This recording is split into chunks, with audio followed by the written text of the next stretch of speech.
from Canada. It's the Cannabis Goldsmith, a show about art and design in all its forms.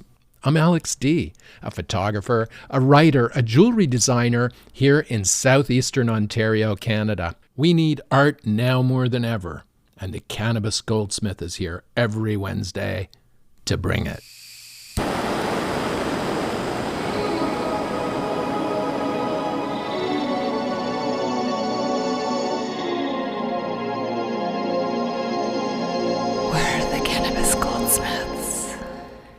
Hey, it's Alex D. I'm in a new room, so I sound different this week. I'm trying to evaluate whether I sound boxy or clean, or if there's some kind of echo or room noise, or if you can hear my mouth noises too much, or just like if you can hear the speaking better. This is all about audio balancing to get a good capture a crisp voice recording in this space. The other space I was recording the podcast in for the last 183 episodes, it was at a desk situation with like a kind of an office, a home office desk. In order to do the podcast, I had to completely cover the desk with pillows to block sound reflection in coming into the microphone after it had bounced off the walls. It looked like a foam party, basically, on the desk every time I recorded the podcast. So this room is sparse. Hopefully I've controlled all the reflections in it so you can hear what I'm saying. Testing. Can you hear what I'm saying? Anyway, today's show is going to be about propaganda. What it is, and a particular type of propaganda that's really insidious and kind of it keeps cropping up over time, no matter what the technology of the day is. And I'm talking about political cartoons used as propaganda. Man. In Canada, we have a couple of political cartoonists who are quite well known. One is especially well known. I'm not going to mention him in this podcast because it doesn't concern him. Although I'm pretty sure that an entire podcast could be done about him too.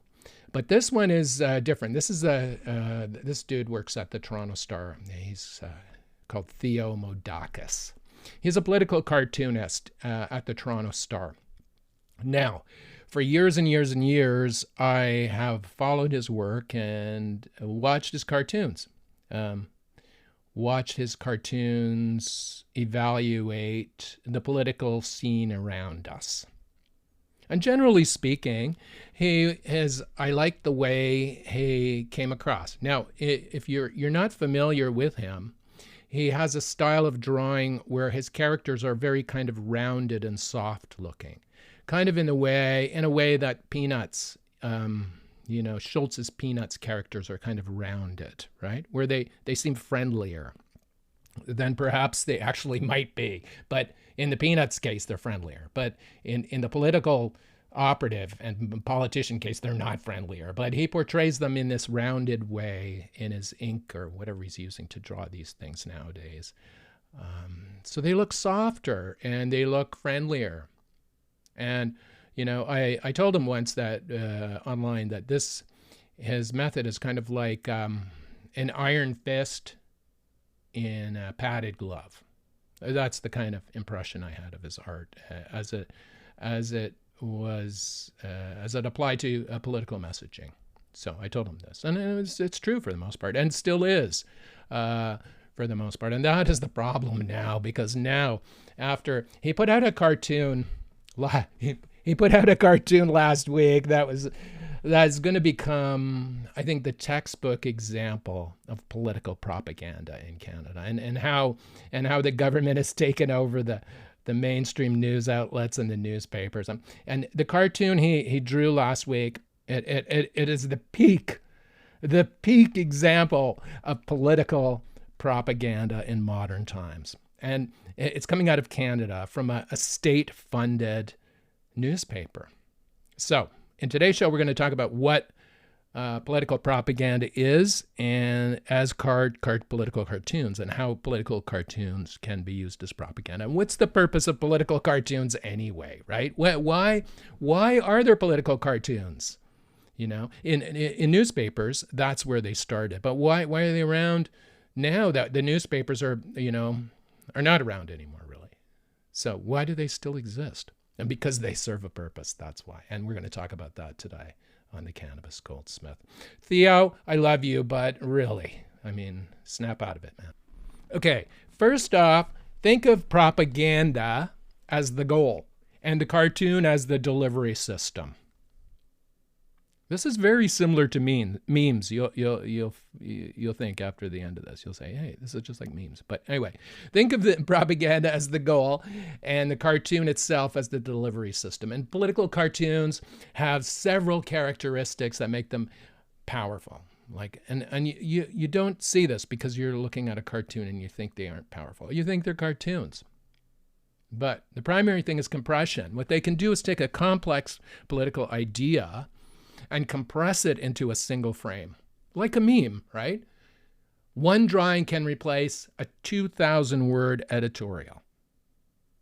So it's an incredibly powerful tool because it's compressed and it expands in the viewer's mind. So it's delivered in a single frame, and once you see it, it expands in your mind and begins to fill out your mind, and you build the 2,000-word essay in your mind around it. That's its danger. Okay. Now, humor and ridicule. We all know that political cartoons have humor and ridicule, and they use it to change a viewer's mind about the moral fiber or character of the person portrayed. It's an insult, really. It's making them appear foolish, corrupt, weak, evil. Ridicule has been a political weapon forever, because it bypasses rational debate. So if you portray the politician as the devil, that's pretty straightforward, right? But these days it's much more sophisticated, and the messaging is much more sophisticated and complex. So anyway, it's a visual shorthand. Political cartoons are a visual shorthand of a lot of things, right?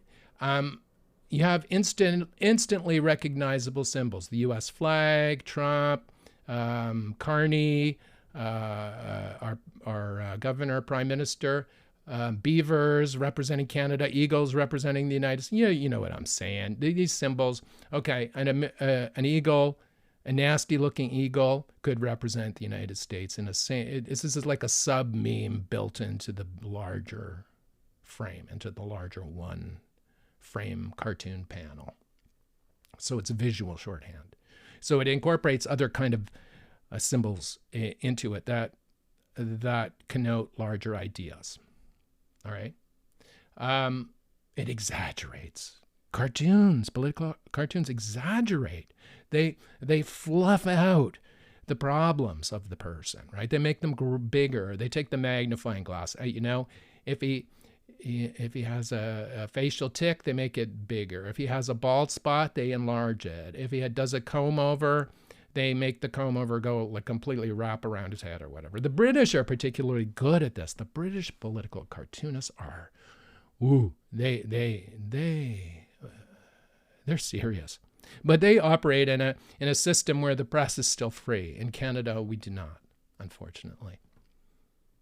There's a plausible deniability with political cartoons. And this is something Theo Moudakis often uses. Oh, it's just a cartoon. Oh, it's a cartoon or whatever, right? They'll say this. The political cartoonists will say this. They'll say, oh, it's a cartoon. It's just a cartoon. It's not just a cartoon. It's a meme. In this case, it's propaganda. Pure, distilled, unvarnished propaganda.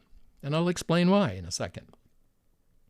Other propaganda forms like posters, films, speeches, radio broadcasts, ads on TV or on social media.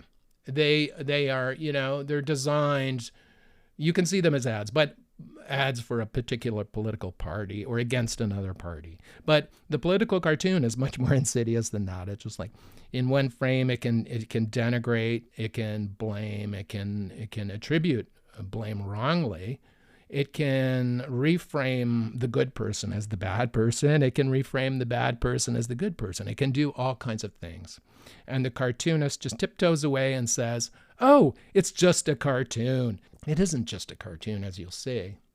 Historically, political cartoons have appeared in newspapers because newspapers were the media of choice over time for this kind of content, political content. I think that's where political cartoons came from, in newspapers. And you can go back and look at them from different countries and different, papers or whatever, and they generally follow the specs that I've just described. Compression, humor and ridicule, visual shorthand, exaggeration, and the plausible deniability. The paper itself will claim it was the cartoonist came up with the idea, and the cartoonist says, oh, it's just a cartoon. Okay. Now, let's talk about this specific cartoon. I'm not going to show it to you because I don't want to, first off, because it's propaganda. It's pure propaganda. But I'm going to describe it so you understand it better. All right. Now, the cartoon is Trump has his back to us, and he's at a monopoly board, and our opposition leader, Pierre Poilievre, is giving away Canada, giving away all the pieces to him. No, this is the cartoon. This is the cartoon. It's showing our opposition leader giving away Canada to the U.S. president. Now, what has just recently happened in Canada is the Prime Minister, Mark Carney, has given away a bridge that we paid for to the United States. He's the one giving away Canada. He's the one giving away the monopoly pieces to Trump. He's the one doing it. So this cartoon is not true. First off, it's not true.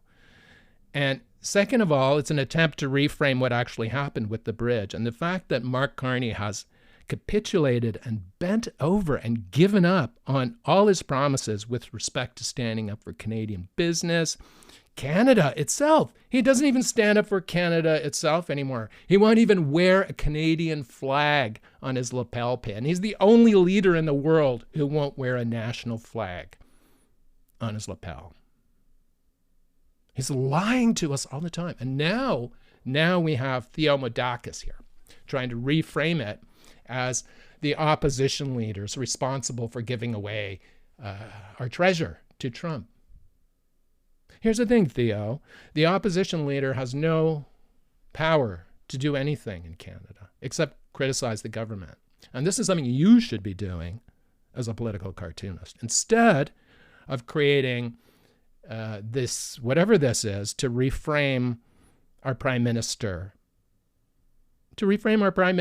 as someone who actually is doing something good for Canada. And Theo's doing it by denigrating, as we said, he's using humor and ridicule, he's compressing the idea, he's using visual shorthand, he's exaggerating. But this is not exaggeration, this is actually false. This is misinformation that the opposition leader is giving away Canada. The opposition leader has no controls. He has no ability to change laws, enforce laws, to do anything. His only ability now is, such as the opposition party is to criticize. That's all he can do. He can criticize our government. He can't do anything else. The person who actually has the control and the power, who talked Canadians into electing him to save us, is doing nothing. And here's Theo Moudakis trying to reframe all this so that his diminishing boomer audience can look at this cartoon and not even realize that it's reframing them. It's expanding in their minds, in their little minds. It's going into their little minds and immediately expanding. Like those beds you buy online that come in the little packet, and you look at it and you think, what the hell? This thing is so small. How am I going to sleep on that? And you cut the plastic and the thing explodes into a full-size bed. This is the Theo Moudakis propaganda cartoon that's going right into the minds of the boomers in Canada and expanding to the 2,000-word essay that blames the opposition leader for giving the bridge to Trump. This is what's going on. Theo, I don't understand why you've done this. I used to respect you because I'm not going to say you're balanced in any way, but at least you showed craft, right? This isn't craft. This is crap. This is what this is, what that cartoon is. And I'm quite certain it's going to be the example that they're going to show Canadians in academia, at university, as the example of government propaganda. If we ever survive this U.S. onslaught and survive this Governor Carney that we have in power, if we ever survive that, years from now, in textbooks at universities, they're going to be using your cartoon as an example of government propaganda. That is my prediction, Theo. I don't understand why you've done it, but you've done it. And so I've lost enormous amount of respect for your work, I think, right? And it colors everything going forward with you, for me. That's my opinion. I'm not a cartoonist, but that's my opinion, right? Your opinions out there might be different, but this is what I'm seeing in this cartoon. It's absolutely false, misleading information designed to reframe Carney's giving away of our resources to the United States and his appeasing and capitulating to Trump at every level. This is an attempt to blame the opposition for that. And the opposition is not responsible and cannot be responsible in any way because they have no hands on the controls. Carney has the hands on the controls. This is the problem. And we don't have a free press anymore. It's all state funded. I was trying to understand why Theo would draw a piece like this. Why would he do it? Like, I was trying to run off the ideas in my head. Like, okay, maybe the head dude at the Star, when they drive him, I don't know if they drive them there in the limousine in the morning. He probably takes the TTC now because nobody reads. The circulation is like, if they weren't getting government funding, they wouldn't exist as a newspaper. So here, anyway, the head guy probably said, Theo, do a cartoon that blames the opposition leader for all the giveaway of our treasure to Trump and to the Americans. No, I don't think that's what happened. I think that the fish have no idea that they're swimming in water anymore. What has happened is they're all government funding. They're all obeying in advance. They're not being instructed to do this. They're obeying in advance. They're all obeying in advance. It's like, okay, this is what they want, so this is what we'll give them. And now, last week, the Heritage Ministry dropped some suggestions that they're going to cut funding to Canadian journalism programs. Now, you know what this is going to do? It's going to get all the funded mainstream journalists in Canada, like Theo and all these other people, and it's going to get all of them, and they're going to be fighting amongst each other to perform like trained SEALs in order to keep their jobs. Don't believe me? Look, I'll use my own father as an example. I remember being a kid, and a little kid, maybe 4 or something. My dad used to come home from work every day and complain about the boss and complain about this and complain about that at work. And then one day I just looked at him and I said, why don't you quit?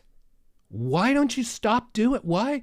If this is such a problem, I was a kid. I didn't, explain it with that much clarity. But what I was trying to ask him was, if this is so bad, why are you there? If you don't agree with any of it, why are you there? And I recall his answer to me clearly. Even now, I must have been 4. He said, it's because I have a family. It's because I have a family. Now, what I took that to mean is that it's a luxury to be able to stand up for your rights. It's a luxury to be able to stand up for your country, for free speech, for a free press, for free journalism. It's a luxury now, but it shouldn't be. And my whole life, I fought against that one thing my father said to me. And believe me, it's held me back at every moment, but I feel good inside.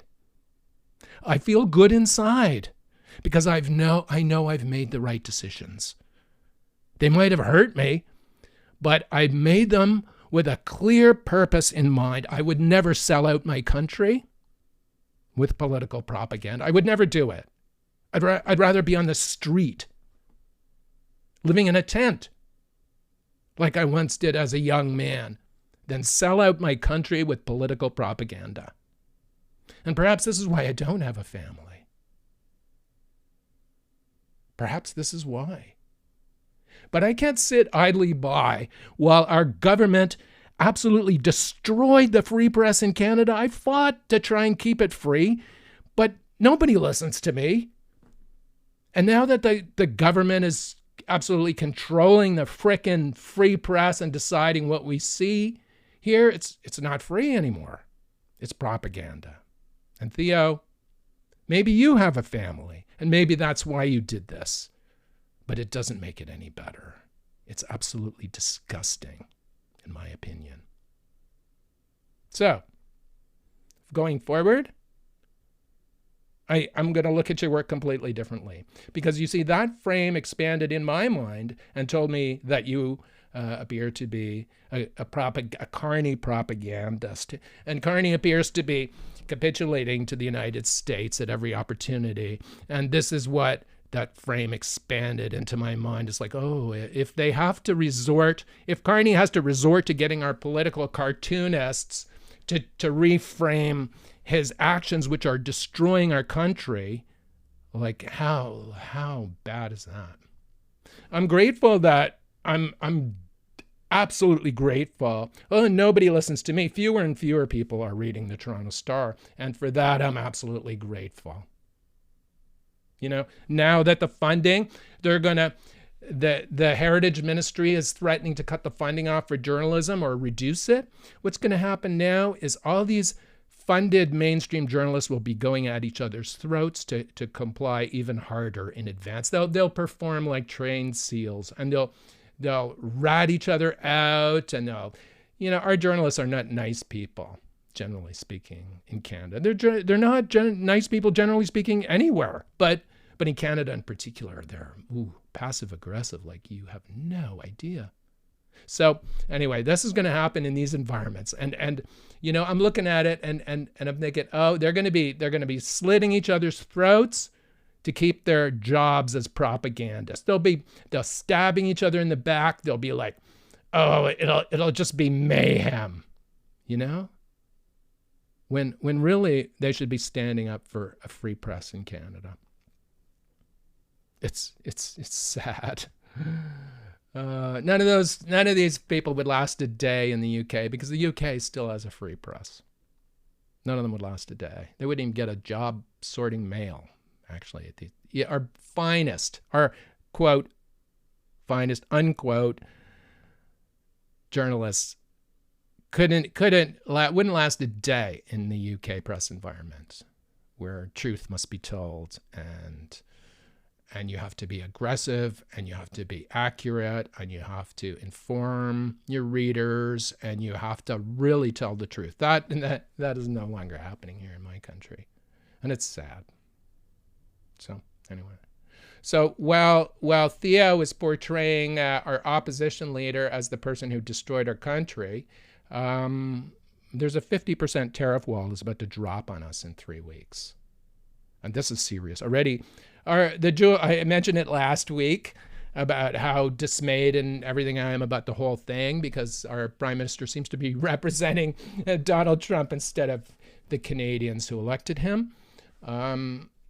It's like it's going to be bad. Well, the Jewelry Association just notified me that the tariffs apply to jewelry. See, I knew this already because I'm following this like a hawk, right? All Canadian small businesses are. We're watching.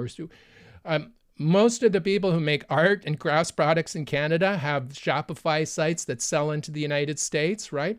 A lot of our clients are American. Not anymore. In 3 weeks, we're going to lose all that. That's gone.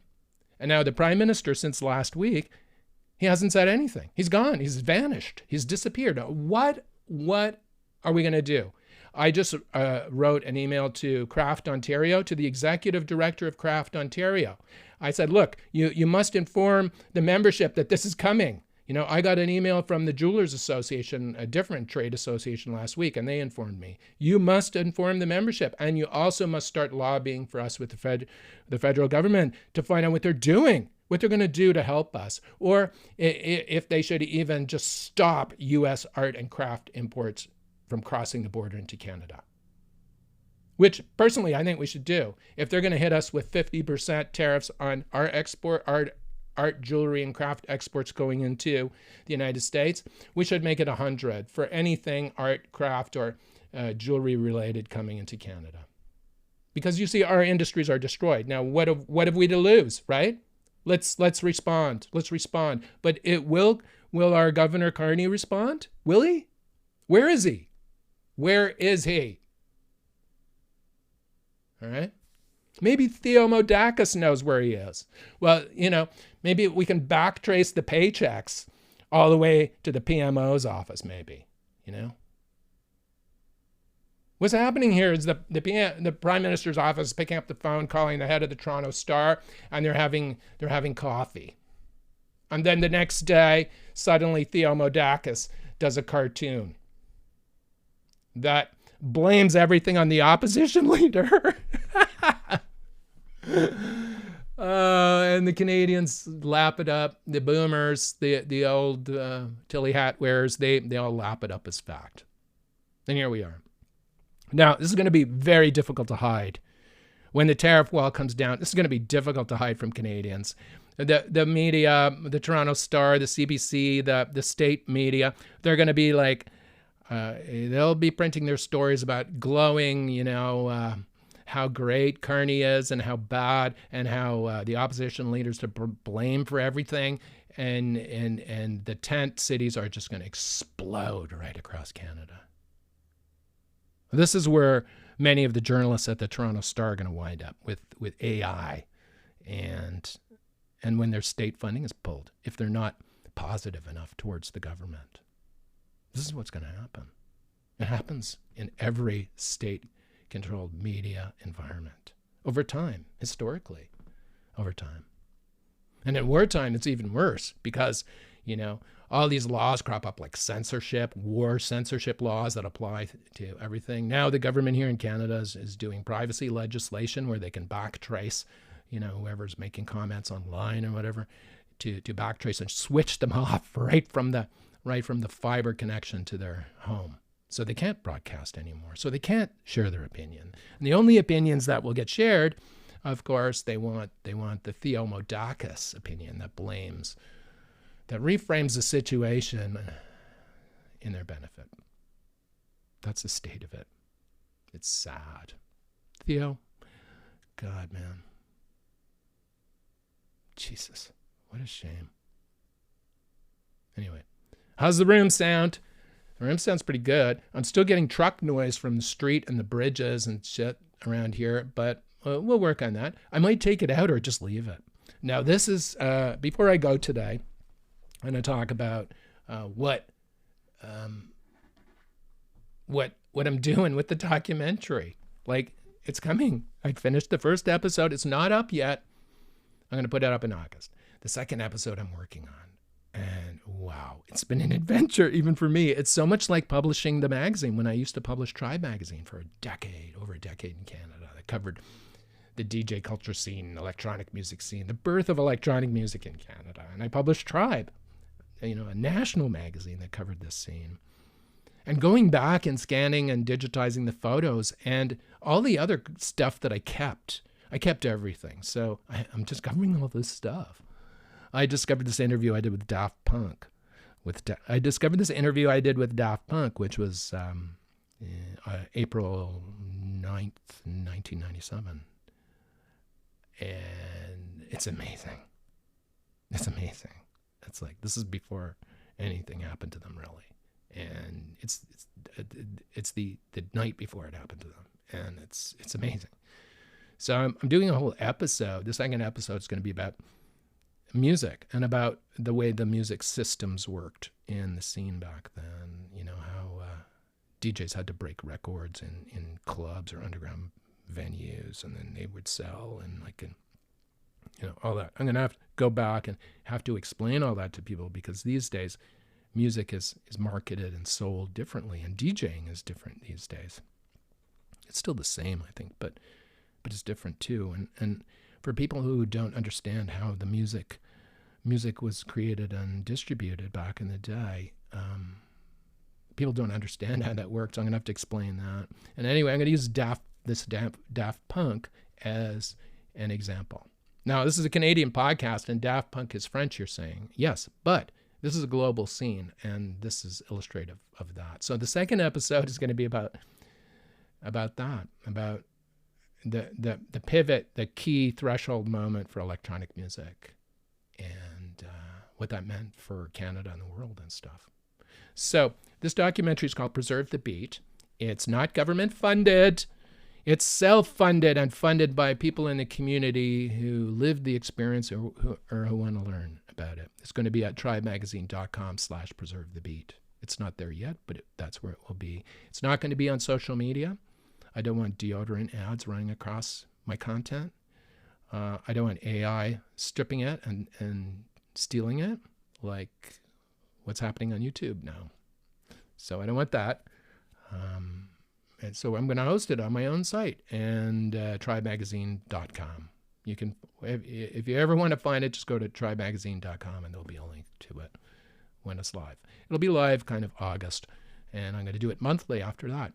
I'm discovering it's very much like a magazine, like producing a monthly magazine like I used to do. There's so many different pieces, and video is much more, I don't know if it's more complicated, but there are different pieces that have to be put together. And I'm doing it all myself too. I'm an artist, and I have to do it. This is something I have to do. So I'm doing the audio, the sound, the narration, the video, everything. And then I'm drawing it all from the archival records we have of the period. We have the only photographs of the period, and we have rare shit like this Daft Punk interview, which is just serious. I got an interview with Carl Hyde from Underworld, where we spent like 45 minutes in a pub talking about marketing, talking about event marketing, flyers. We were talking about marketing, not music. This is the guy from Underworld, right? Just after Born Slippy hit. And we're in a pub talk. I recorded the whole thing. It's fantastic. I'm like, this is the kind of stuff that we're going to be dropping into the future on the Preserve the Beat documentary series. That's gonna describe, hopefully, this is my goal. This is going to describe what electronic music is about, and what DJing is about, and what the history of it in Canada is about, and what it means. All this stuff is what I'm trying to do with this documentary. It's coming, and I'd be grateful if you'd watch it when I release it. That's it for me this week. Thank you for listening, and I will see you next week. I was going to talk about who controls the art scene in Canada next week. We'll see. There might be some other dramatic development impacting artists by next week. Maybe there'll be 400% tariffs on us next week. Who the hell knows? Anyway, see you next week. The point here is not to inform, but it's to tell readers how to interpret events. It's an interesting distinction. A newspaper article will argue, here are the facts, here's why you should agree with the facts. But the political cartoon just says this is ridiculous. And once you see it this way, you can't unsee it. And that's the danger of the political cartoon. It bypasses fact checkers in a serious way. The Cannabis Goldsmith is produced by Tribe Communications, Inc. in the Thousand Islands area of Ontario, Canada. We recorded in our studio in southeastern Ontario along the St. Lawrence River, where we can see America across the river. Subscribe to the Cannabis Goldsmith wherever you get your podcasts. Follow the show and tell your fellow artist friends about it. It's the only artist podcast coming to you right from a studio every Wednesday morning. We'll see you next week on the Cannabis Goldsmith. Oh, if you want to reach me, send me an email, alexd@cannabisgoldsmith.com. Thanks for listening.